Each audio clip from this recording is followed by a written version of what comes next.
Today, we are discussing the evidence-based selection of induction agents for tracheal intubation in critically ill adults, specifically comparing ketamine and etomidate. This topic addresses one of the most fundamental decisions in emergency and critical care medicine. Which pharmacological agent should we use to facilitate rapid sequence intubation in our most vulnerable patients? Recent high-quality evidence from a large multi-center randomized controlled trial has provided clarity on this issue, and the findings challenge traditional assumptions about hemodynamic stability and patient outcomes. Tracheal intubation in critically ill patients represents a high-risk procedure with significant potential for complications. Unlike elective intubations in controlled operating room environments, emergency intubations occur in patients with physiological derangements, limited physiological reserve, and often in the context of shock, sepsis, or multi-organ dysfunction. The peri-intubation period is particularly hazardous, with cardiovascular collapse being one of the most feared complications. The selection of an appropriate induction agent must balance the need for adequate sedation against the imperative to maintain hemodynamic stability. The two most commonly used induction agents for rapid sequence intubation in critically ill patients are ketamine and etomidate. Etomidate produces hypnosis through enhancement of gamma-aminobutyric acid activity at GABA-A receptors and has been favored for its remarkable hemodynamic stability. However, etomidate inhibits 11-beta-hydroxylase, suppressing adrenal cortisol synthesis for up to 24 to 48 hours.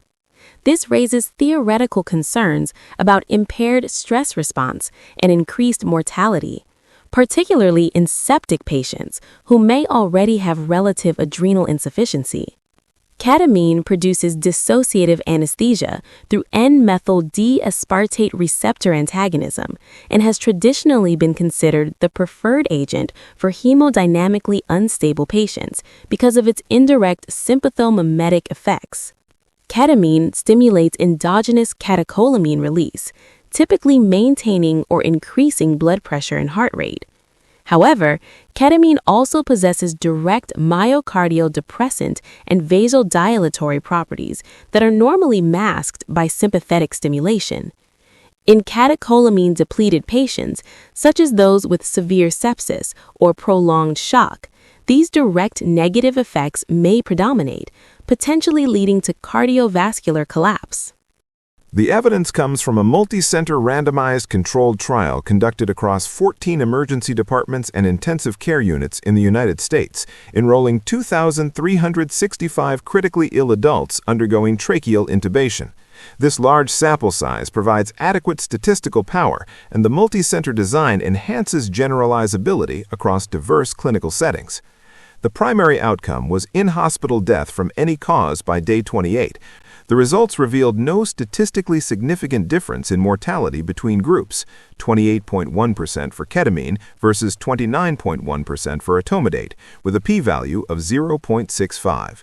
This definitively demonstrates that etomidate, despite its adrenal suppression effects, does not increase mortality compared to ketamine, challenging long-standing concerns about impaired cortisol synthesis translating into worse patient outcomes.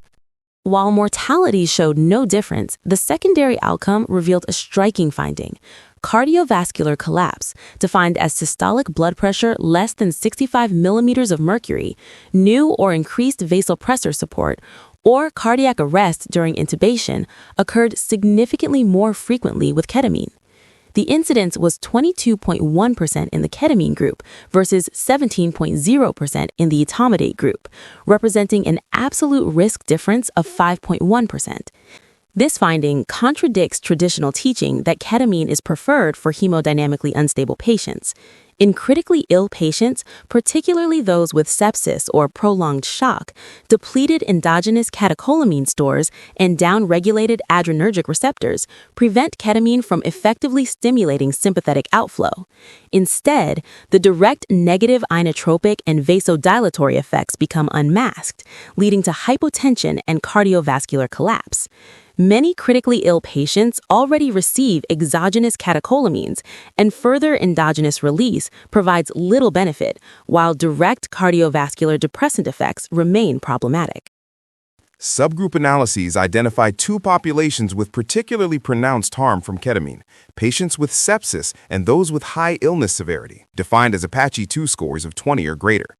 In septic patients, the number needed to harm was only 10, meaning one additional cardiovascular collapse occurs for every 10 septic patients intubated with ketamine instead of etomidate.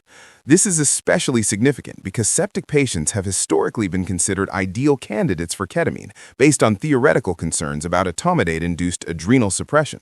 Sepsis involves profound cardiovascular alterations, including vasodilation, increased capillary permeability, myocardial dysfunction, and catecholamine resistance. In this context, ketamine's direct negative cardiovascular effects are particularly detrimental. Similarly, patients with Apache 2 scores of 20 or greater have limited physiological reserve and cannot compensate for additional hemodynamic insults.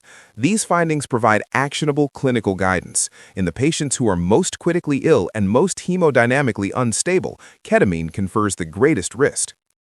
The clinical implications are substantial. First, etomidate should be considered the first-line induction agent for critically ill adults requiring emergency intubation, particularly those with sepsis or high illness severity. This recommendation is based on strong evidence demonstrating superior hemodynamic stability without mortality disadvantage. Second, clinicians should exercise caution when using ketamine in hemodynamically unstable patients, recognizing that theoretical benefits may not materialize and may be associated with harm. Third, induction agent selection should be individualized based on patient characteristics, with particular attention to sepsis, shock, and overall illness severity. Implementing this evidence requires thoughtful protocol revision and clinician education. Emergency departments and intensive care units should consider making etomidate the default induction agent for critically ill adults. Clinicians must be educated about evidence demonstrating increased cardiovascular collapse with ketamine in high-risk populations, challenging traditional teaching.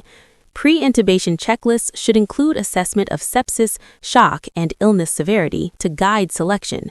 When ketamine is used, clinicians should anticipate potential hemodynamic deterioration and have vasopressors immediately available. When etomidate is used, clinicians should not reflexively administer stress-dose corticosteroids, as evidence does not support routine supplementation for single-dose etomidate-induced adrenal suppression. Several limitations warrant consideration. The study was conducted in United States centers, and practice patterns may differ elsewhere.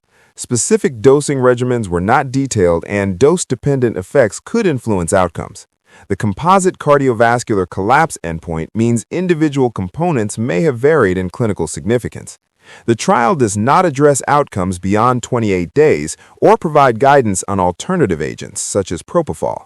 Future research should explore optimal dosing strategies, adjunctive therapies to mitigate cardiovascular collapse, and outcomes in specific subpopulations, such as traumatic brain injury or cardiogenic shock patients. In conclusion, the evidence reviewed today provides clear guidance for induction agent selection in critically ill adults requiring tracheal intubation.